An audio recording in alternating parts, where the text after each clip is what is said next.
Terpidana kasus korupsi hak tagih Bank Bali Joko Sugiarto Tjandra diperiksa penyidik Bareskrim Polri dalam kasus surat jalan palsu dan penghapusan red notice di Interpol. Joko Tjandra diperiksa sebagai saksi tersangka Brigjen Prasetyo Utomo. Selain memeriksa Joko Tjandra, penyidik juga memeriksa pengusaha Tommy Sumardi yang diduga memberikan suap atau imbalan.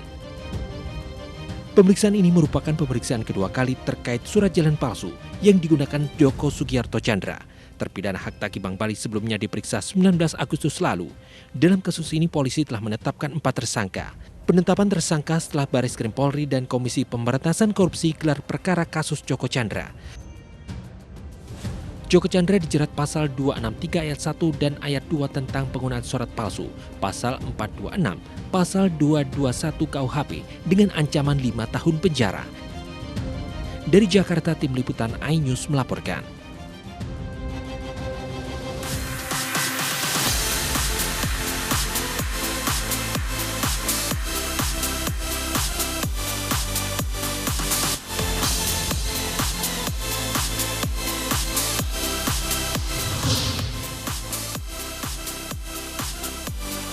Bakal calon wali kota Surakarta Gibran Rakabuming Raka mengikuti senam pagi daring Sekolah Politik PDI Perjuangan. Polisi menangkap 2 penembak pengusaha pelayaran dan tewas ditembak di Kelapa Gading. Polisi gelar olah tempat kejadian perkara menyelidiki penyebab kebakaran gedung Kejaksaan Agung.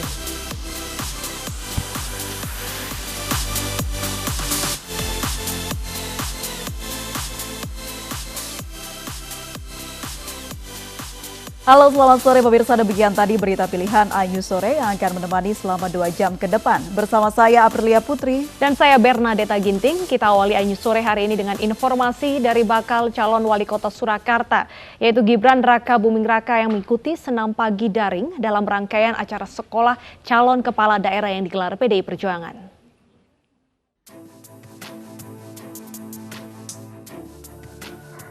Bakal calon wali kota Surakarta Gibran Rakabuming Raka mengikuti senam pagi daring dalam rangkaian acara sekolah calon kepala daerah yang digelar PDI Perjuangan.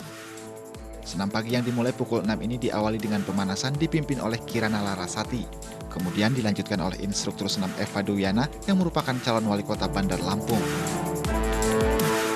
Sekjen PDI Perjuangan sempat mempertanyakan jersey Barcelona yang dipakai Gibran. Anak sulung Presiden Jokowi ini menyebut Barcelona merupakan klub kesukaannya. Kenapa pakai pakaian Barcelona, Mas? Ya senang aja sih, Pak. Memang. Oh iya. Dari dulu sukanya Barcelona, tapi ya kayaknya tahun ini kurang beruntung. Ada up and down. Demikian pula dalam olahraga. Tapi yang penting fairness ya, Mas. Jadi kalah atau menang dalam olahraga itu ada aturan main, ada wasit. Itu yang juga sebagai nilai yang harus dipelajari oleh para calon kepala daerah dan wakil kepala daerah itu. Putra sulung Presiden Joko Widodo ini juga mengatakan sebelum sekolah partai sering belusukan menemui warga sehingga olahraga berkurang. Kemarin nggak sempat olahraga, sibuk apa Mas? Belusukan terus Mas? Ya kita kan dari pagi sampai malam belusukan terus. Jadi ya, waktu untuk olahraga agak kurang. Tapi ya alhamdulillah hari ini bisa senam, lebih tambah semangat. Olahraga daring ini merupakan rutinitas dalam sekolah politik PDI Perjuangan. Adapun peserta yang ikut adalah calon kepala daerah yang akan berkontestasi di Pilkada Serentak 2020. Tim Liputan iNews melaporkan. Meski belum mendapat dukungan resmi dari PDI Perjuangan, putra kandung Tri Risma Harini, Fuad Bernardi, terus menggalang dukungan untuk maju di Pilkada Kota Surabaya, Jawa Timur. Fuad menampung aspirasi terkait permasalahan di Surabaya kepada anak-anak muda Karang Taruna.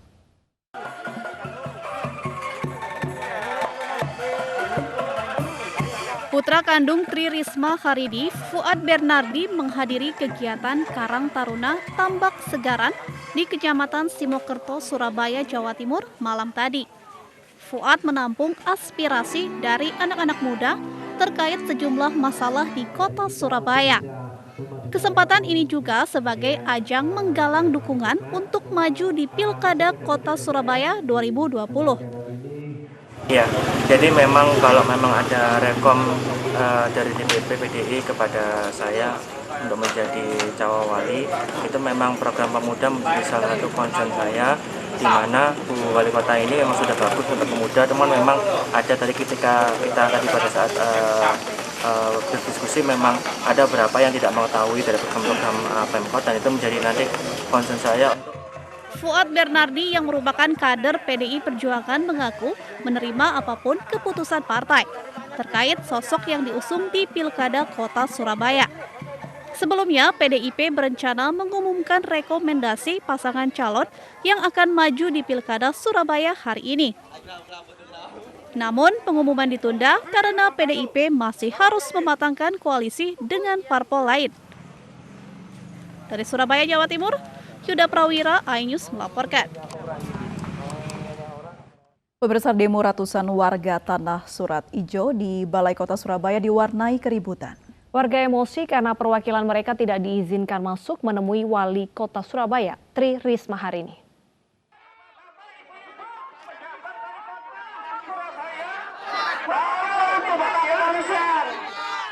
Aksi saling dorong ini terjadi lantaran warga kecewa karena 10 orang perwakilan mereka tidak diizinkan bertemu dengan Wali Kota Surabaya, Tri Risma hari ini.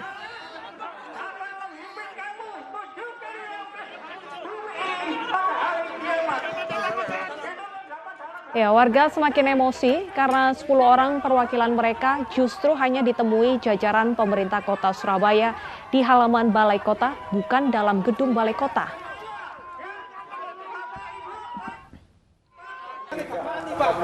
Pejabat Pemkot balik mana? Bohong. Wali kota nih, kamu. Ayo. Ayo. Kalian terima nggak? Saya nggak sama Bapak. Ayo, bilang sama saya. Warga bersikeras meminta bertemu dengan Wali Kota Surabaya, Tri Risma hari ini karena selama berunjuk rasa mereka hanya ditemui oleh perwakilan Pemkot Surabaya, yakni dari BPB dan Linmas Kota Surabaya. Namun saat dikonfirmasi terkait aksi ratusan warga Tanah Surat Ijo ini, Kepala BPB Linmas Irfan Widianto yang berada di lokasi enggan memberikan keterangan, bahkan menghindar.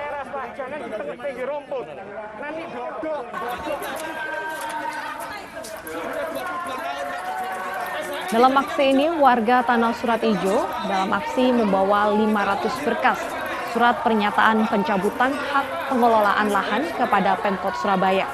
Hal ini sebagai upaya agar Pemkot Surabaya mencabut hak pengelolaan lahan warga Tanah Surat Ijo menjadi SHM atau sertifikat hak milik karena rata-rata warga sudah menempati rumah mereka selama 20 tahun lebih.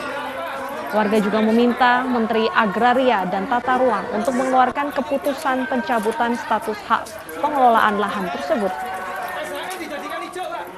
Ya, kita seringkali ini dalam rangka menggugah pemerintah kota, ya. Jadi harusnya pemerintah itu kan mensejahterakan masyarakat. Amanah undang-undang mengenai tanah itu kan untuk kemakmuran rakyat, bukan untuk kepentingan Pemkot. Nah, ini adalah tanah negara, ya.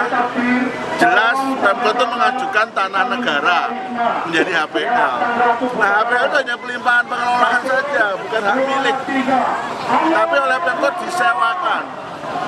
Alasannya retribusi, tapi sewa ya nggak bisa. Itu melanggar. Polisi menangkap 12 tersangka penembak seorang pengusaha pelayaran yang terjadi di ruko kawasan Kelapa Gading, Jakarta Utara pada 13 Agustus lalu. Polisi mengatakan motif menembakkan karena sakit hati. Menurut polisi, 12 tersangka yang ditangkap di luar kota memiliki peran yang berbeda-beda. Polisi juga mengatakan motif penembakan karena sakit hati salah satu tersangka.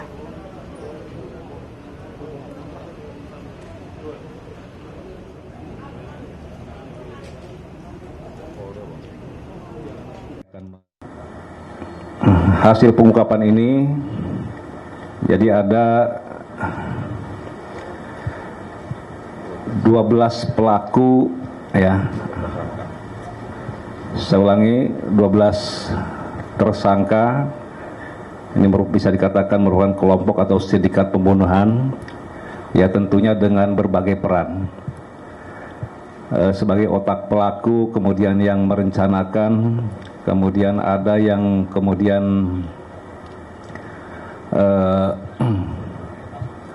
dia mencari senjata api, kemudian ada sebagai joki, ada sebagai eksekutor, dan ada juga yang membawa senjata api. Ini dari ke-12 pelaku ini dengan berbagai peran, ya, perannya. Nanti akan saya jelaskan. Kemudian seperti kita ketahui, kalau kita melihat dari kronologis awal,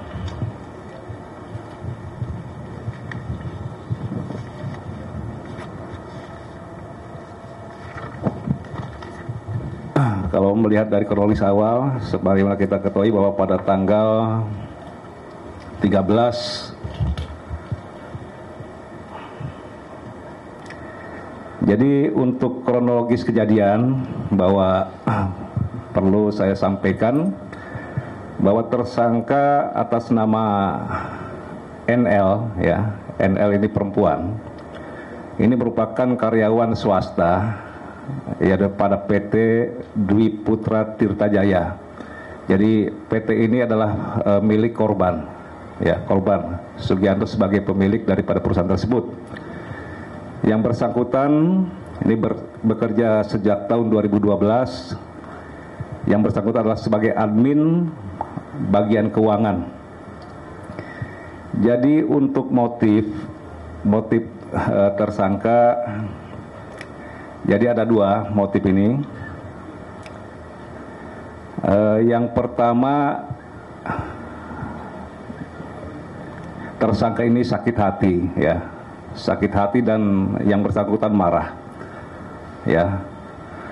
Marahnya kenapa? Ya, sakit hati dan marah. Jadi ada dua hal, ya, karena yang bersangkutan ini sering dimarahin oleh pelaku, oleh korban, saya ulangi. Dan yang kedua, memang ada beberapa pernyataan dari korban yang dianggap melecehkan selama ini, ya. Jadi mereka sering marah-marah juga. Yang kedua, sering juga mengajak untuk melakukan hal-hal di luar ini, ya, di luar sebagai pimpinan ataupun karyawan. Jadi sering diajak untuk melakukan bersetubuh, dan ada pernyataan-pernyataan yang mengatakan istilahnya ini, ya, tidak laku gitu kan, sebagai perempuan tidak laku. Nah, itu yang pertama. Kemudian yang kedua, yang bersangkutan ada rasa ketakutan karena yang bersangkutan dari tahun 2015, ya, tadi ulangi, saya dari tahun 2012 sampai 2020 yang bersangkutan adalah di bagian admin ataupun di bagian keuangan. Jadi selama ini banyak mengurusi pajak-pajak. Nah, pajak-pajak ini rupanya tidak semuanya disetorkan ke kantor pajak, tetapi di situ ada indikasi menggelapkan uang tersebut, sehingga ada beberapa kali teguran dari pajak Jakarta Utara ke perusahaan tersebut. Nah, hal inilah kemudian sempat dari pihak korban, ya, dari korban menyampaikan bahwa tersangka akan dilaporkan kepada polisi. Inilah kekhawatiran yang memungkinkan kemudian yang bersangkutan mengambil inisiatif bahwa yang bersangkutan untuk melakukan. Ya, sebelumnya Sugianto, pengusaha ekspedisi pelayaran, ditemukan tewas dengan luka tembak di komplek ruko Royal Gading Square. Dari keterangan sejumlah saksi, pelaku sudah mengintai korban beberapa waktu sebelum peristiwa penembakan.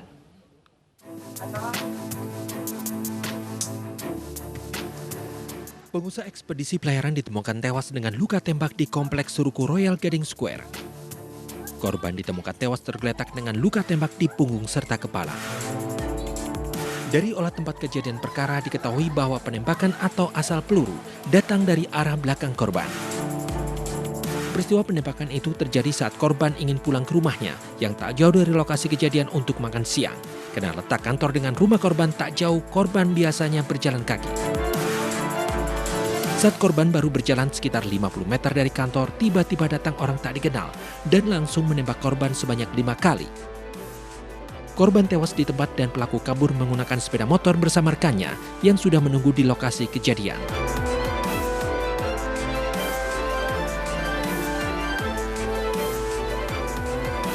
Dari keterangan beberapa saksi, polisi menyebut pelaku sudah mengintai korban beberapa waktu belakangan sebelum eksekusi.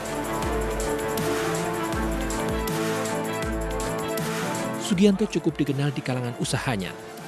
Seorang teman dekat korban mengaku terkejut mendapatkan kabar bahwa Sugianto tewas ditembak orang tak dikenal. Pengusaha yang meninggal di usia yang ke-51 tahun ini dikenal sebagai pribadi yang ramah, bahkan tak pernah ada masalah dengan orang lain. Para kerabat berharap polisi bisa segera mengungkap kasus penembakan ini. Dari Jakarta, Tim Liputan iNews melaporkan.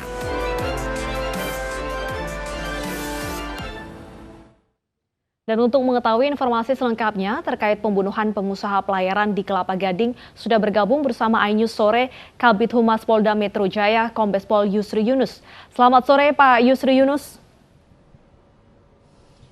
Selamat sore Mbak. Baik, Pak Yusri, sudah berapa pelaku yang ditangkap oleh pihak kepolisian hari ini? Terima kasih. Jadi memang pengungkapan ini penangkapan yang dilakukan oleh tim gabungan antara Dirkrim Polda Metro Jaya dan juga dari Polres Jakarta Utara. Tanggal 21 yang lalu kita berhasil menangkap sekitar 12 pelaku atau tersangka. Di tempatnya masing-masing, ada 8 di daerah Lampung, kemudian ada yang di Surabaya, juga ada yang di Cilengsi, di daerah Jakarta sini, daerah Bogor, Cibubur, kemudian juga di satu lagi yang masih ditemukan di Bangka Belitung. Demikian. Baik Pak Yusri, fakta-fakta baru apa yang ditemukan dari penyelidikan Pak? Terima kasih. Jadi memang betul motif lah yang saya sampaikan pertama adalah motif yang dilakukan bahwa memang ini bermula pengungkapannya dari hasil penyidikan yang dilakukan oleh tim. Awalnya dari mulai beberapa keterangan-keterangan saksi yang ada, baik itu dari saksi orang kantor sendiri, keluarga korban, juga ada saksi-saksi lain dan juga ada CCTV yang kita temukan. Dari sinilah kemudian kita mengarah kepada seseorang. Seseorang itu rupanya pegawai daripada si korban sendiri yang bekerja sebagai admin keuangan di kantor korban sendiri yang bekerja sudah sejak tahun 2012 yang lalu. Dari kecurigaan inilah kemudian kita dalami, ternyata betul mengaku bahwa memang dialah yang kemudian menyuruh melakukan berdasarkan motifnya adalah sakit hati terhadap si korban. Karena korban sering mengeluarkan kata-kata yang memang menyinggung perasaan daripada si tersangka. Inisialnya adalah NL, ya. Sering tersinggung, sakit hati, dan juga yang kedua memang betul bahwa yang tersangka ini bekerja sebagai admin keuangan. Ini ada tuduhan daripada si korban ini penggelapan uang perusahaan. Ini yang sering diancam kepada si tersangka ini bahwa akan dilaporkan ke polisi, sehingga timbul niat yang bersangkutan untuk segera menghabisi si korban ini. Baik. Begitu, Pak. Pak, ada 12 tersangka yang diamankan. Berperan sebagai apa saja, Pak? Ada 12. 12 ini ada 10 sebagai tersangka pelakuan pembunuhan ya. Mereka berkelompok dalam satu pembunuhan. Kemudian ada 2 tersangka lagi, memang ini berbeda sebagai penyedia untuk senjata api yang kita akan kenakan di Undang-Undang Darurat nomor 12 tahun 51. Karena dia dibeli senjata api dari yang bersangkutan. 12 yang 10 ini adalah yang pertama, NL ini merasa sakit hati kemudian menyampaikan kepada seseorang inisialnya RM. RM ini adalah suami siri daripada si tersangka NL. Nah, dari suami siri ini beberapa kali disampaikan sebenarnya sejak bulan Maret yang lalu, April yang lalu tidak digubris, sampai dengan terakhir sekitar tanggal 4 Agustus disampaikan lagi bahwa dia sudah sakit hati dan akan menyiapkan duit sekitar hampir 200 juta untuk menyiapkan untuk minta tolong kepada RM atau suami sirinya mencarikan orang yang mampu untuk mengeksekusi si korban ini. Dari RM inilah kemudian disusun rencana beberapa, ada 8 lagi pelaku yang lain, ini dengan perannya masing-masing. Ya, ada yang mencarikan senjata, ada yang eksekutor, ada yang sebagai joki, ada yang bersama-sama merencanakan, begitu Mbak. Baik, Pak, terakhir ancaman hukuman berapa tahun Pak pada tersangka ini?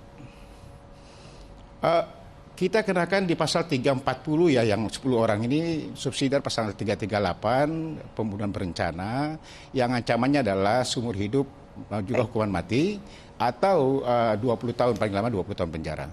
Baik, terima kasih Kombes Pol Yusri Yunus sudah bergabung bersama kami di Ayu Sore.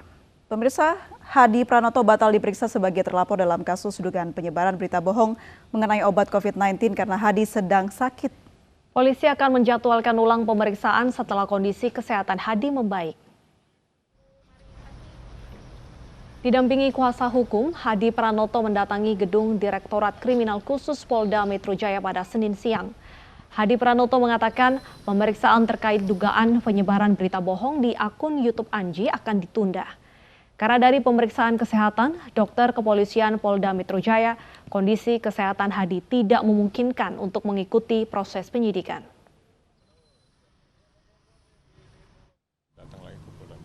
Artinya tidak jadi mengikuti pemeriksaan? Untuk hari ini tidak jadi mengikuti pemeriksaan, nanti dijadwalkan ulang kembali. Dan pada posisi saat ini saya sakit, saya terus akan berusaha dengan teman-teman untuk melakukan kegiatan kemanusiaan, emergensi yang saat ini melanda Indonesia tentang COVID.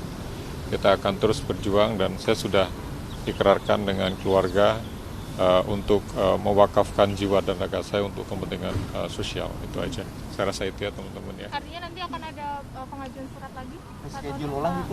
Iya, pemeriksaan kita akan lakukan lagi setelah saya kondisi sudah pulih fit kembali. Keluhannya apa, Pak? Keluhannya tadi apa, Pak, sama ke dokter-dokter, Pak? Kondisi saya memang saat ini masih drop sekali ya, belum gitu ini. Jadi nanti untuk yang lain-lainnya silakan dengan lawyer saya. Apa masih masa penyembuhan atau bagaimana, Bang? Saat ini masih dalam perawatan dokter. Perawatan, Bang? Ya. Rawat jalan. Rawat jalan. Jadi tadi di dalam hanya klarifikasi kondisi abang aja yang belum membaik ya? Iya. Belum sempat masuk ke materi. Ya, klaim obat COVID-19 temuan Hadi Pranoto ini menghebohkan publik hingga masuk ke ranah hukum. Hadi dilaporkan dengan tuduhan menyebarkan berita bohong saat diwawancarai oleh musisi Anji dalam kanal YouTube. BPOM telah merilis obat yang diklaim Hadi ilegal.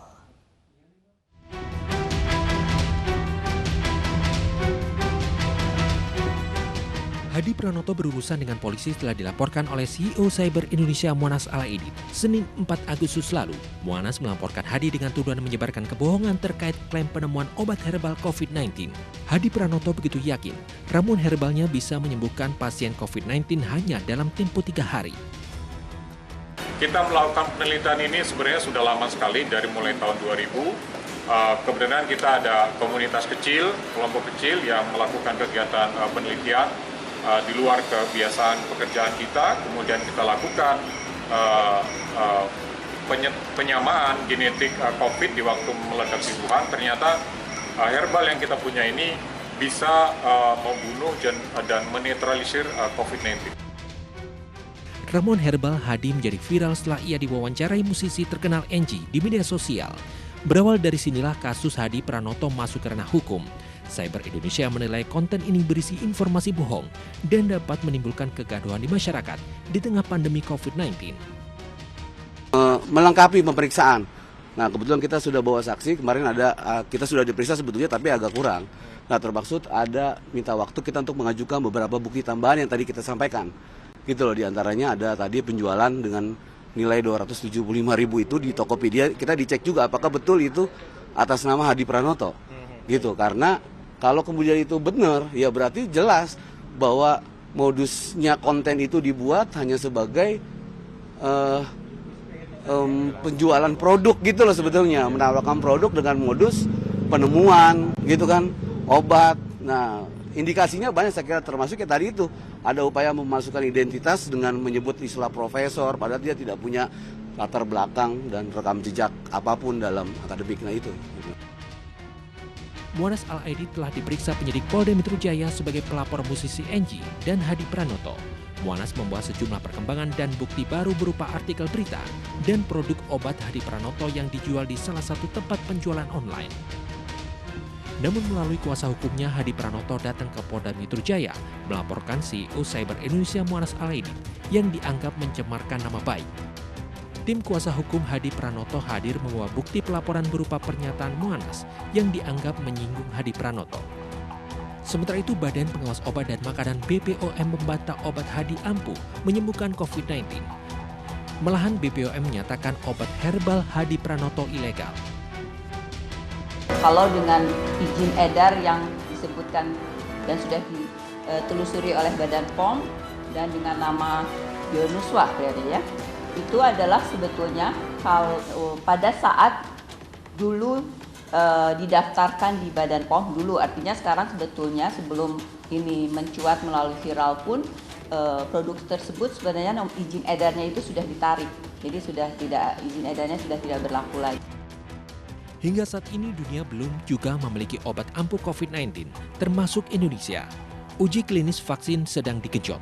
Di Indonesia, Bio Farma bekerja sama dengan Universitas Padjadjaran tengah menguji klinis vaksin COVID-19 terhadap ribuan relawan.